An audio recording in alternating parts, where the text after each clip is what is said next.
Are you ready?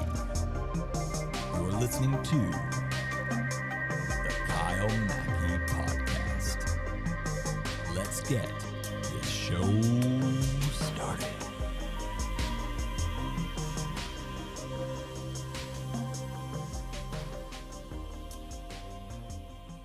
Have you ever walked away from a conversation feeling completely misunderstood? Or like you just couldn't connect with the other person, no matter how hard you tried?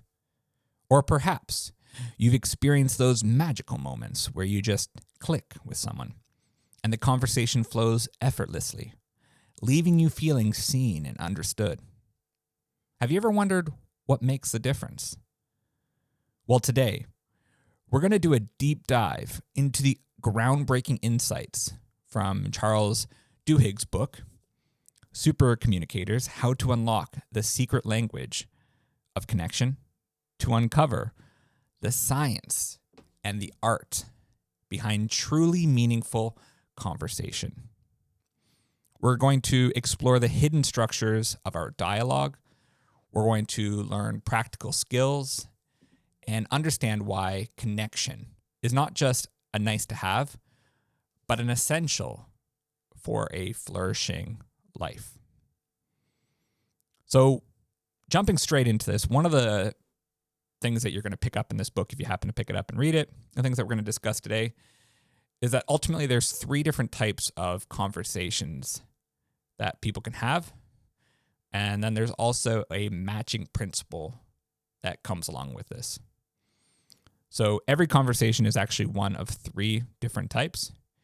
And true connection comes from recognizing and then matching the type of conversation your partner is having. Not all conversations are equal or about the same thing. Many discussions are actually three different conversations happening at once. So there's the practical decision-making conversations, asking, what's this really about? Then there's the emotional conversations, which are asking, how do we feel? And then there's those social conversations exploring, who are we? Each of these conversation types operate by its own logic and require a distinct set of skills. And miscommunication often occurs when individuals are engaged in different kinds of conversations simultaneously, essentially using different cognitive languages. And so the author himself, Charles Duhigg, starts this whole book off talking about his own management failures and his inability to have proper communication with other colleagues. He expressed his frustration and he felt ignored.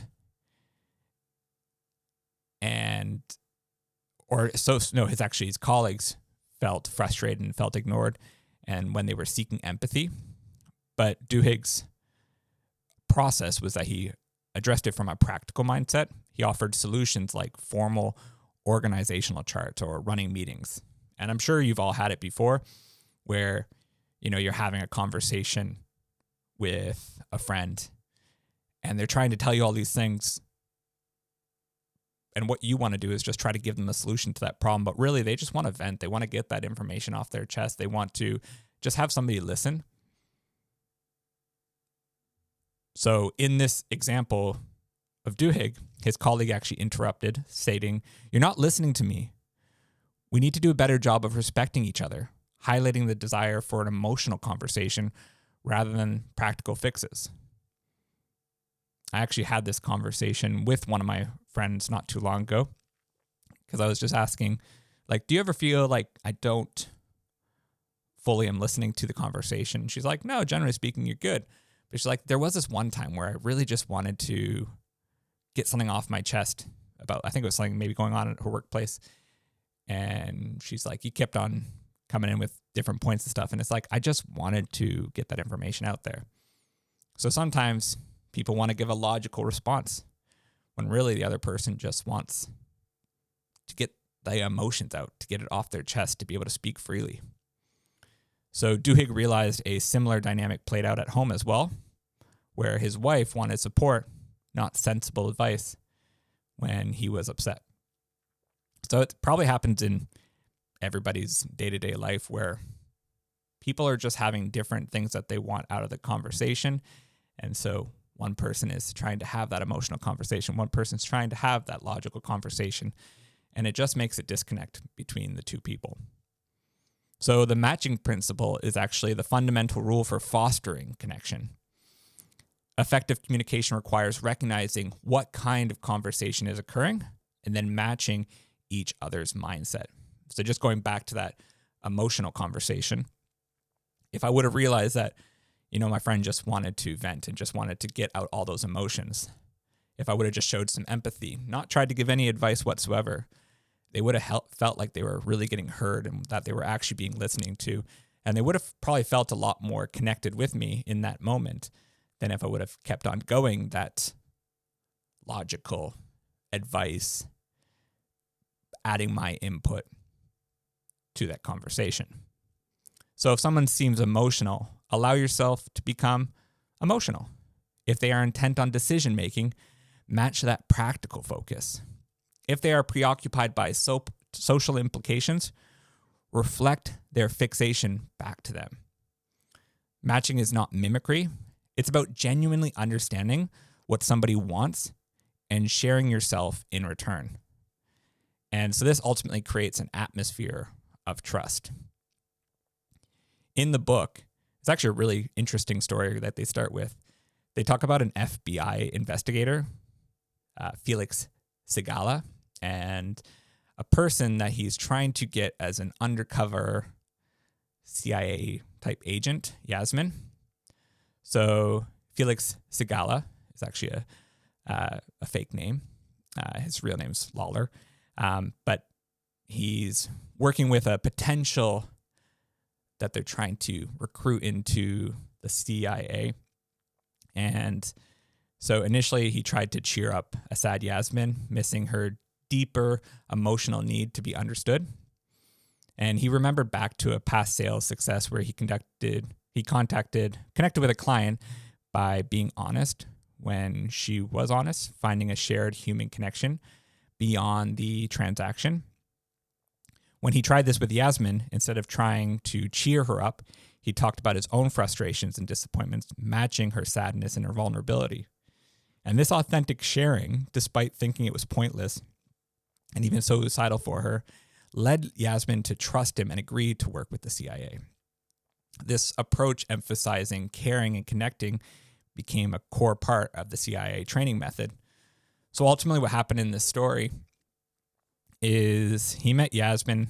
If I remember correctly, she moved to the country where he was doing some work, and he was trying to get that connection to wherever they were doing some investigating, and trying to get somebody who could give that inside information, work on the inside of the country that they were gathering intel on. And initially, he actually lied to Yasmin. He said he was trying to get her a job in something completely different. And then when he came clean and said the story, well, then it was not a great situation. She sort of freaked out, like, oh, I could be thrown in jail. My country doesn't look too fondly upon this if we get caught. Makes sense. I don't think any country would like a spy. And it just wasn't going well. But it was on his very last day, because Lawler was worried when he went back to the U.S. and would say that he didn't actually get this person to come on board, especially because he'd been trying for like over a month with different leads. He was going to lose his job.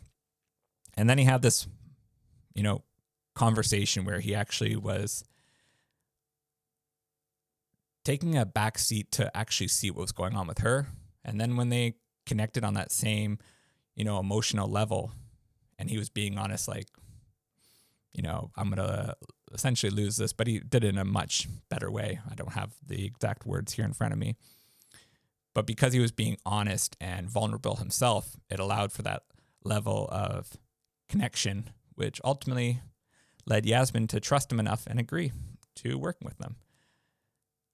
It was a really cool story. Honestly, if you pick up the book and you were to read it, there's a couple of stories actually in here throughout the book that I think are really cool reads, and this is one of them. Even if you don't read the whole book, just reading this one story and how it all worked out it's a pretty good read. The next thing, though, is the transformative power of questioning and vulnerability, like I just said with Lawler there. Asking deep and open-ended questions and embracing vulnerability, especially emotional vulnerability, is key to building genuine connections and a mutual understanding. So perspective getting through deep questions is more powerful than perspective taking. Instead of just trying to imagine yourself in someone else's shoes, perspective taking, ask questions that invite them to describe their inner lives, their values, their beliefs, their feelings. This is like the perspective getting. Deep questions aren't necessarily intrusive. They ask about values, their beliefs, their judgments, or experiences rather than just facts. These questions prompt people to reveal vulnerabilities, which triggers emotional contagion, a powerful neural process that helps us bond. So in this book, I'm going to butcher the name here, but I'll just use the last name because I might get this a little bit better. But Dr.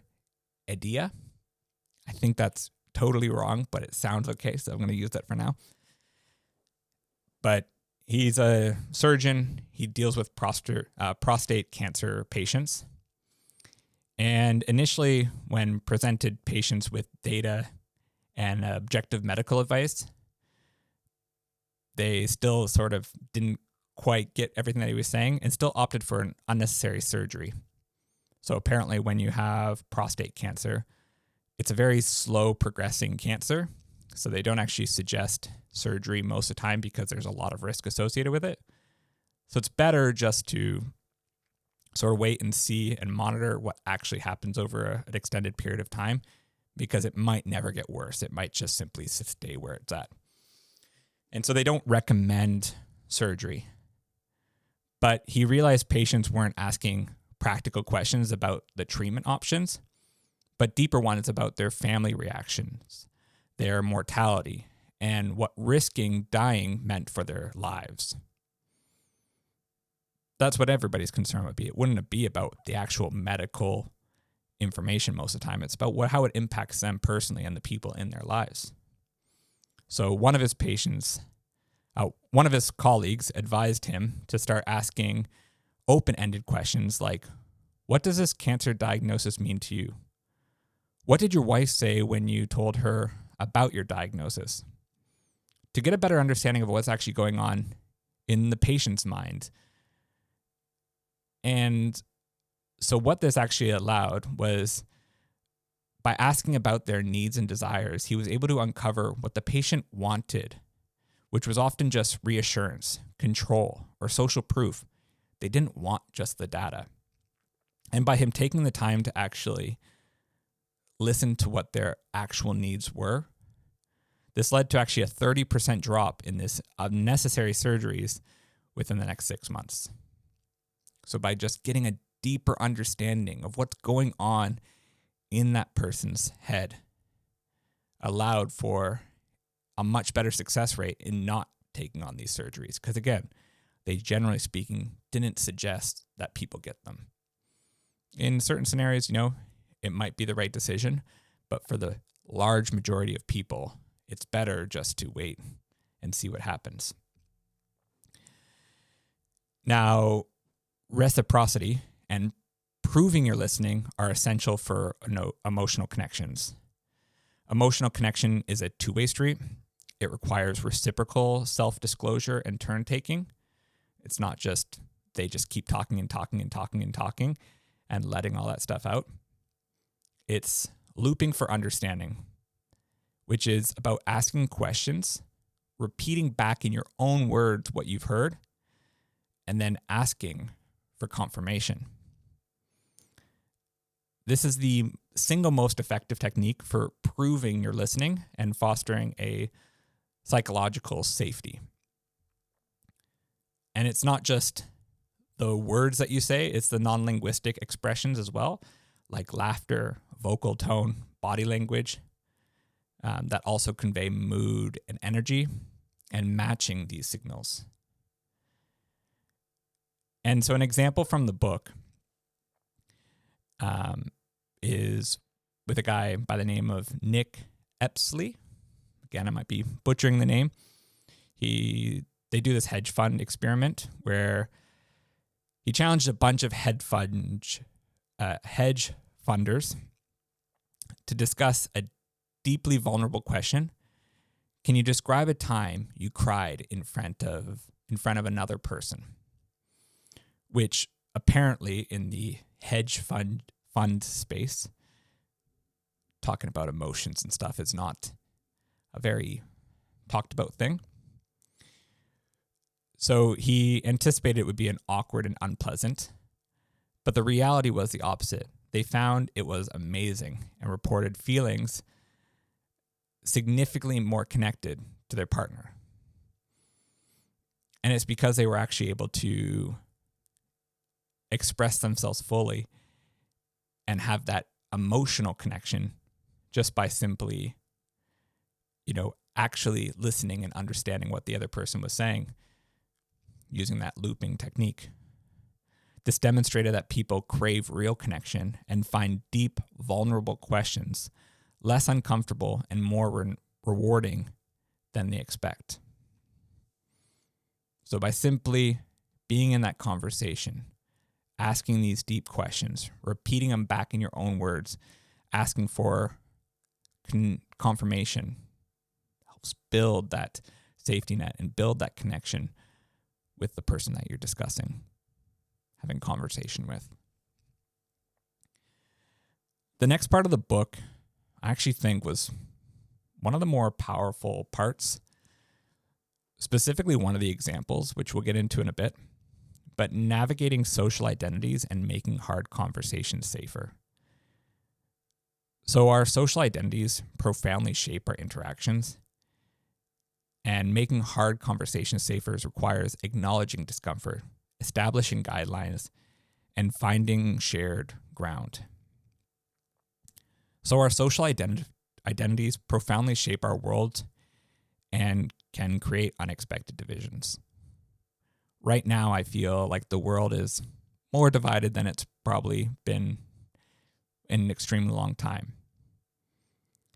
And I think of the whole book, what was right here, I feel like if more people just took this one lesson and applied it to their life, it would make the world a much better place. So people in general, we all have multiple social identities. Some people are Democrats, some people are Republicans, some people have racial identities, professions, family roles, and all of these influence how we see ourselves and how others see us. And it's actually quite dangerous when you only view yourself from a single identity.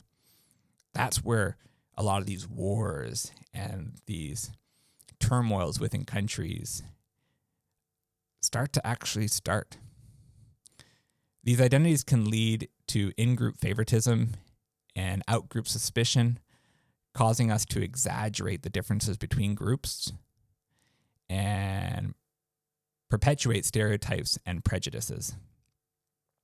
So there's like this identity threat, being lumped into a group you don't like or denied membership in one that you esteem. It's a deeply corrosive factor in communication, making people extremely defensive. So we're going to talk about a few examples here, but one of the first examples has to do with vaccine-related decisions.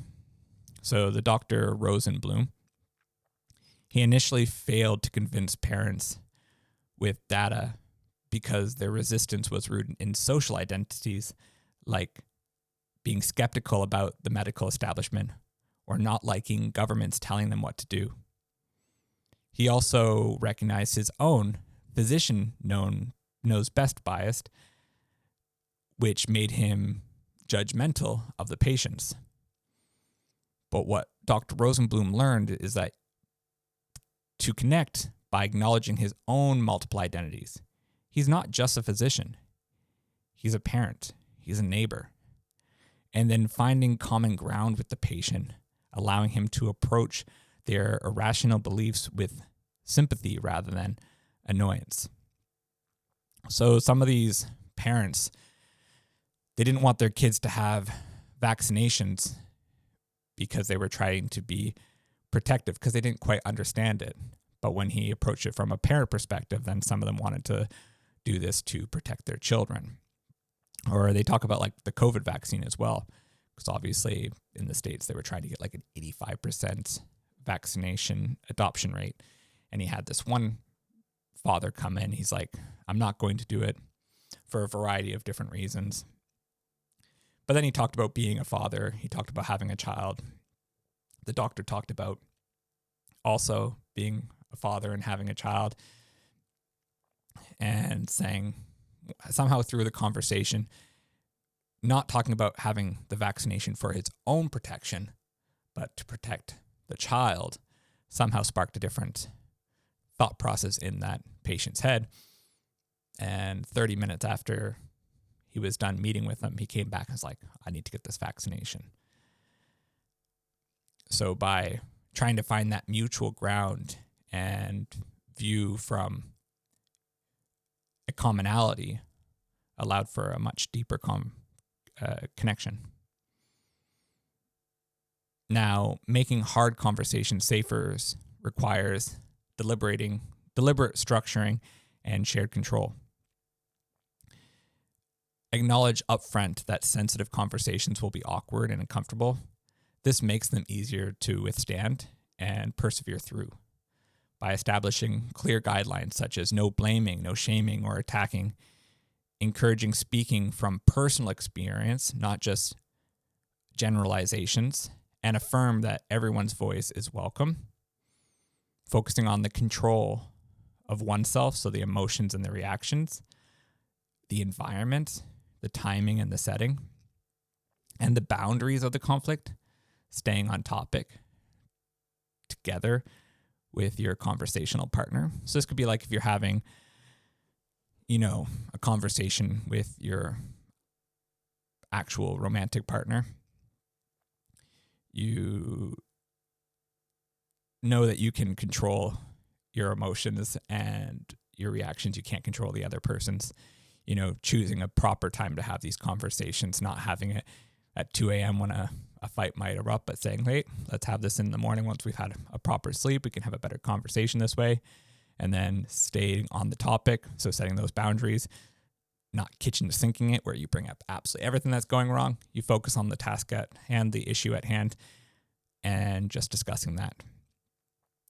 So sharing control over the conversation flow as well, perhaps by matching the mindset or looping for understanding like we've discussed earlier, can transform a fight into a productive dialogue. And so one of the examples that they use here is Netflix's no rules culture and an incident where one of the executives used the N-word. So Netflix's culture, if you didn't know this, is a culture of radical candor, encouraging bluntness and farming for dissent. But this became disastrous when discussing sensitive identity topics where the N-word sort of flew out of one of the executives' mouths. The incident exposed confusion and deep-seated racial tensions within the company, leading to a great deal of employee turmoil. But in the end, they actually brought in this expert, Myers, and she introduced guidelines, not rules, because Netflix doesn't do rules. And these guidelines were used for discussion on identity. So no blaming or shaming. Speak about your own experiences and acknowledge the discomfort. But by having these guidelines, it actually created a safer space, allowing for authentic, productive dialogue, even when discussing highly controversial content. Demonstrating that even strong disagreements can be navigated with the right structure. It was actually a really interesting read as well, just reading about what actually went on in Netflix. It's cool that you can have a company with very little rules. If If you don't like what your executives are doing, you can call them out on it. They have very much just say what's on your mind. But yes, these guidelines definitely fixed a lot of their problems, because sometimes when you just say stuff freely and don't think about the other person, it can cause some problems. But there is a way in which you can bring up everything if just done in the proper process. And lastly, in this section, finding and emphasizing common social identities can bridge this seemingly insurmountable divide. So of everything I took away from in the book, as far as what I feel like the world could benefit from, this is it. Again, being that we're in such a divided world right now, it's so black and white. I'm right, you're wrong. Anything that could bring the world together would be phenomenal. And the last example here, absolutely love. They're actually both great examples, but the second one here, I just think really brought people together based off commonalities, and realizing that even though we identify as so many different things, we also identify all so much the same. So in this part, invite people to talk about their backgrounds, their allegiances, and how communities have shaped them. Then reciprocate, avoiding one dimensionality by evoking multiple identities. So when you think about yourself, you're not just a particular race. You're not just a particular gender. You're not just a particular political view. You're all those things, but you're also so much more. You might be a father, a mother, brother or sister. You might be, if you play some sports, you might be a soccer player or a basketball player. You might be a musician. You might be an artist. Like, there's so many different things that you can be part of. But when you actually take a greater look at who you are, we're all so complex. But when we just focus on a single aspect of who we are, it divides us so much more. And I think that's one of the biggest problems in this world, is that it's like, if you look at the States right now, it's like, I'm a Democrat. I'm a Republican. I hate all the other ones. You just got rid of 50% of the people, because generally speaking, it's like a 50-50 split. But if you just take away that and you think of all the other things, so many of those people on the other divide, you're actually way more similar to than you would ever imagine. If we're going back to the States example, so many people like American football. If you're just football fans, wow, now you and the Democrats and the Republicans have so much in common, because there's football fans on both sides. Maybe you play it, maybe you cheer for the same team, but I guarantee you there's Republicans and Democrats that cheer for the same team. So when people got kick people off their Facebook because they said something about a political view that they don't agree with, that is just a tiny, tiny component of who they are. So we need to look at people from like the multifaceted version of them, not just a single identity, because nobody is just a single thing. We're so much more. So finding points of commonality and shared values can create a sense of togetherness, even with those with vastly different beliefs. So one of the examples in the book is in regards to gun debate discussions in Washington, D.C. This was an interesting conversation, interesting example, I mean. The second one I think that we're going to go into in a second is even more interesting. But obviously, gun control in the States, in my opinion, is pretty wild. Living in countries that guns are very well controlled. I personally prefer, I did live in the States before, sometimes don't feel that safe. I've had a gun shooting about 5 feet off campus. I was working in a library actually in Massachusetts when I was living there, and security guards come in. They're like, there was a shooting right off campus about 5 feet from here. And then they just left. They didn't tell us to lock down or anything like that. So I think I definitely feel safer without guns. But whether you do or not, what they did in this example is quite beautiful. So gun control activists and gun right activists, typically opposed, were brought together and asked to share personal stories behind their beliefs. focused on emotions and values. And through looping for understanding, participants like Melanie Jeffcoat, who was for the gun control, and David Preston, gun rights, were able to truly hear each other's pain and pride, finding shared emotional ground despite ideological differences. And so what their examples were, so I believe if I remember correctly, Jeffcoat,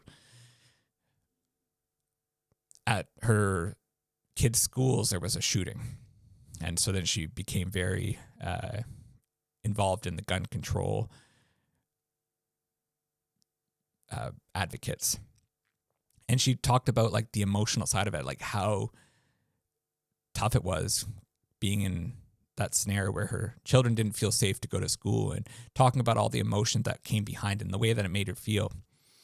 Where in the gun rights thing, it was like, I don't know if this is the same person, but they had like a confrontation actually at their house where there was some massive abuse within that person's house, and they didn't have anything to protect them because they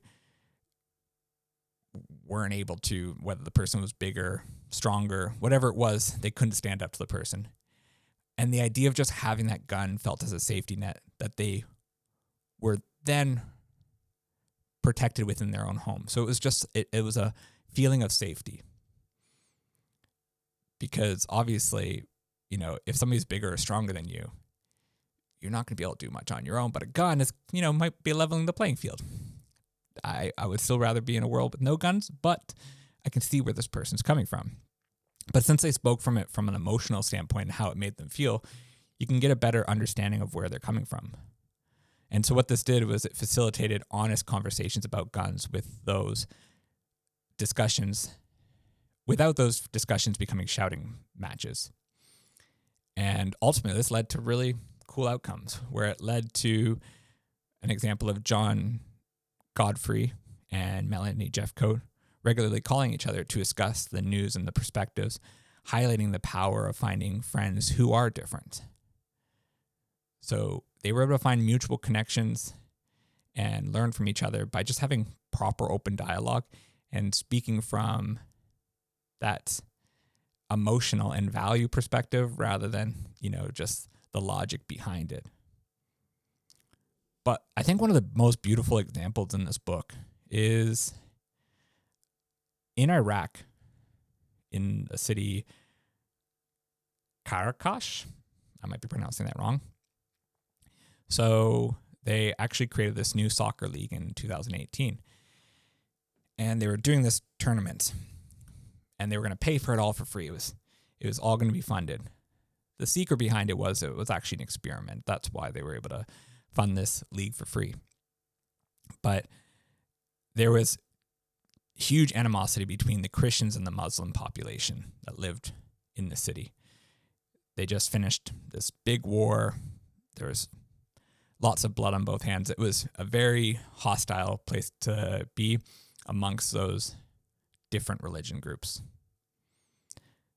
So what they did is they created this league, but the only way you could enter your team into the league was if you added, it was primarily a Christian league.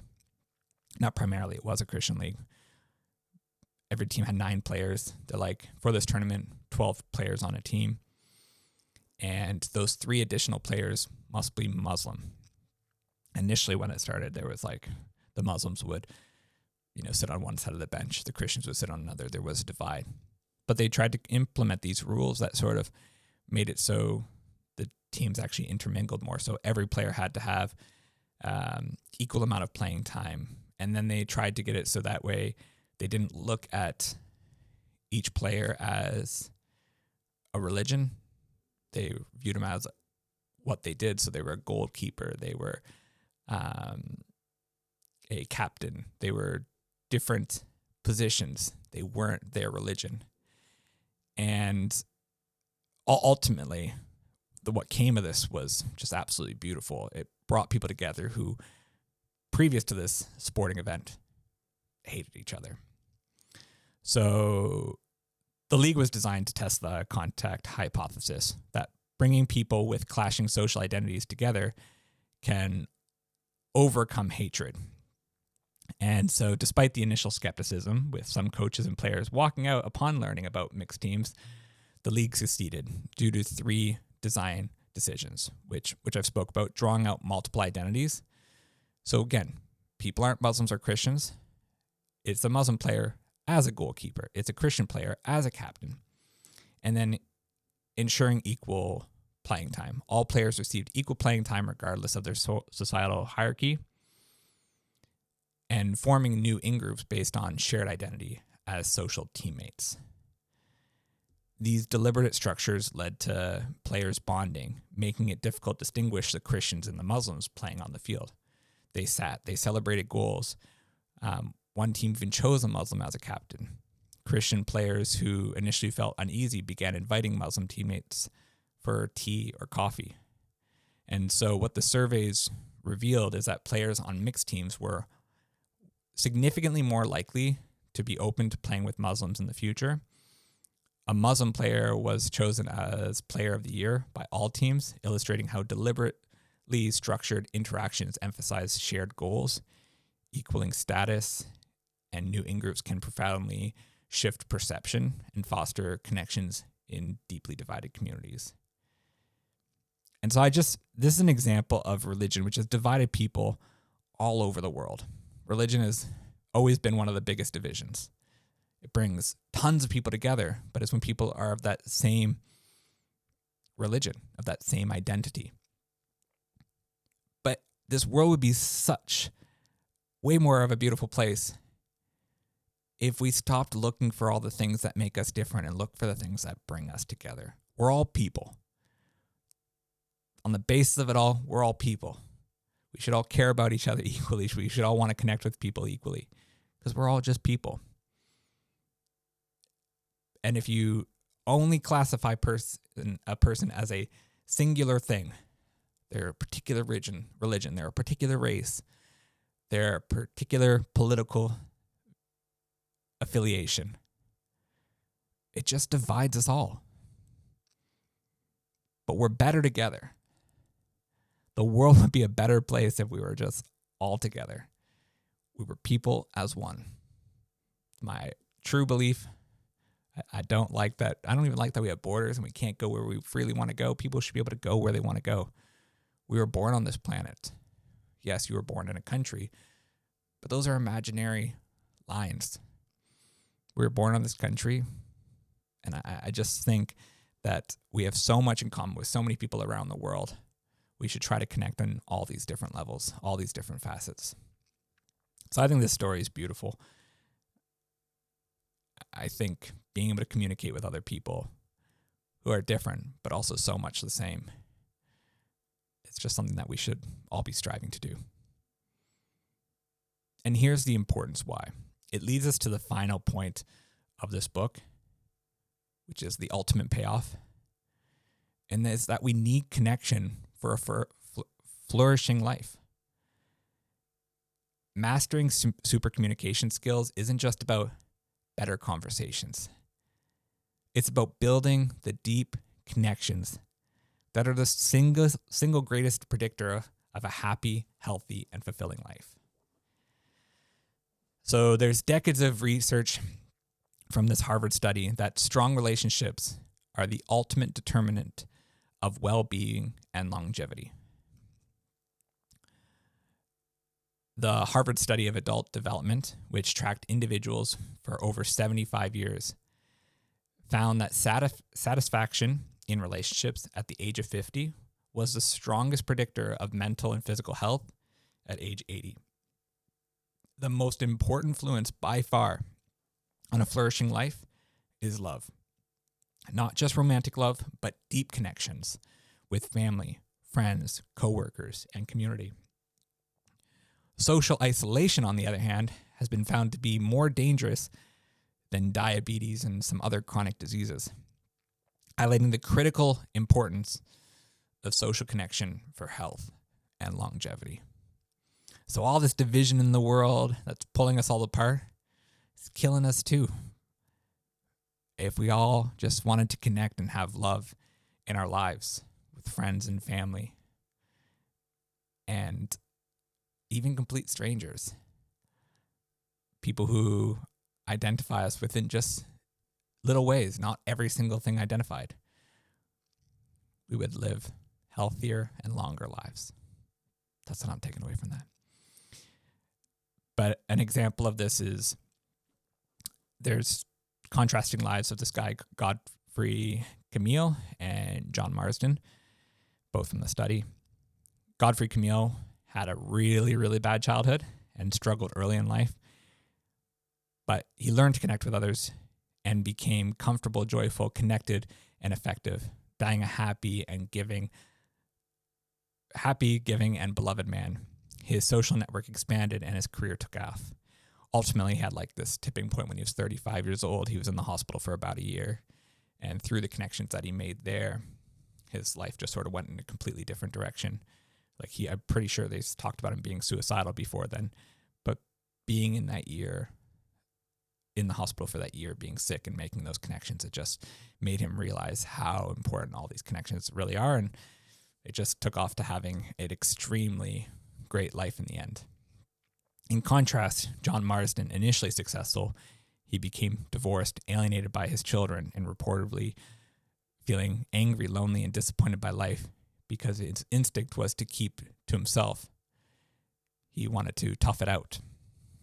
But the study clearly showed that Camille's active pursuit of connection and sharing transformed his life, while Marsden's isolation led to misery. So by learning how to connect with people and build these relationships and have love in our lives, it's what leads to a healthy and long future.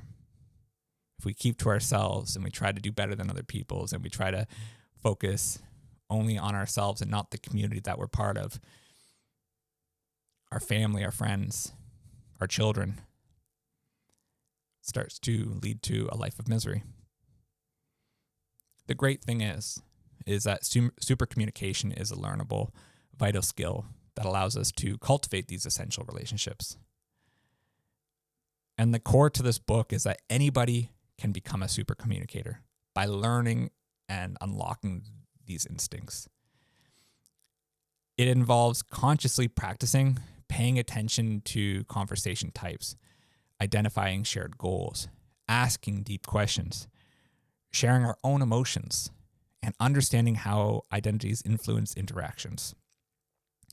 The willingness to engage in these learning conversations, even when they are hard and scary, is what ultimately leads to authentic, meaningful connections, which Duhigg argues are the most important things in life. Myself as well, I would argue the exact same thing. If you listen to the first podcast, I've always believed that one of the most important things in life is love. Not just romantic love, but from friends and families and just connecting with other people. And if communication is the key to that, which it ultimately is, then this is one of the most important things we can do in our life. Learn how to become better communicators. When we're bad at communication, it divides, it separates, it pulls us apart. When relationships fail, when romantic relationships fail, it's often just from poor communication. Not having those continuously open conversations as the relationship evolves. When friendships fail, it's usually from communication. When we have these battles with other people, again, it's usually from a lack of proper communication. All our wars, all our battles in this world could have probably been solved by just good, open communication. Yet sometimes we don't communicate. Sometimes we make decisions without ever having a conversation. So the example to finish this off with is Charles's own personal journey of becoming a super communicator. He openly admits that in the past, communication failures as a manager in a home where he struggled to empathize and half listen to his family. His journey of researching this book was an attempt to understand why he struggled and how to fix it. But by consciously applying these principles, being mindful of conversation types, asking more questions, reciprocating emotions, and owning his own mistakes, he has found himself closer to the people around him, more connected to his family, his friends, his colleagues. Which I think is beautiful. We should just try to be communicating better with everybody around us. So that way, not just like Charles, but all of us can be more connected with our family, our friends, and our colleagues. I know I should do a better job of communicating. I hope to definitely input some of these things into my life as well. So that way I can continue to have these strong, loving relationships with family, friends, colleagues, and just people you meet on a daily basis. So the key takeaways from today's episode is, first, we learned that conversations aren't rigid. They fall into 3 types. What's this really about? How do we feel? And who are we? And matching the conversation type is fundamental to the overall connection. Second, we explored that transformative power of asking deep questions that invite vulnerability. We don't want to have just all these superficial level conversations. We want to go deep. And the crucial role of reciprocity and providing your listening through techniques like looping for understanding. Then we delved into the complexities of social identity, recognizing how they shape our interactions and how establishing guidelines and finding common ground can make even the hardest conversations safer and more productive. But finally, we saw that these communication skills aren't just for professional success, but are the very foundation for building the deep relationships that predict a long, healthy, and happy life. So I challenge you. Next time you're about to have an important conversation, take a moment to ask yourself, what kind of conversation are we having? And how can I genuinely match the other person's mindsets to foster a deeper connection? Challenge yourself this week to ask a deeper question to someone you know. Not just how are you, but what's the best part of your job? What are you most grateful for? And truly listen to the answer, ready to reciprocate. I hope you all took immense away from today's episode. I hope you keep tuning in on a regular basis. Again, we might be bumping up the rate at which these come out, but keep tuning in for now every other week. Looking forward to the day where we get these out sooner. And if you want to dig deeper into this, you can learn more about these powerful ideas in Charles Duhigg's book, Supercommunicators, How to Unlock the Secret Language of Connection. And you can also find more information about him at his website, charlesduhigg.com. Or in the very last page of the book, you can email him directly, and he says he'll respond to absolutely everyone. Charles@charlesduhigg.com. I wonder if now that this book has taken off, if he's still following through with that, that could be a lot of emails coming his way. But either way, it's been lovely talking with you all for this last 48 minutes or so. Hope you were able to take something great away from today's podcast, implementing it into your life right away.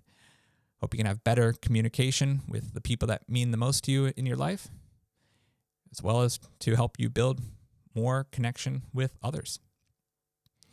But you all have yourselves a lovely day, a lovely couple weeks, and I look forward to having you back here in just a few weeks' time. Thanks for listening. And don't forget to like, share, and subscribe.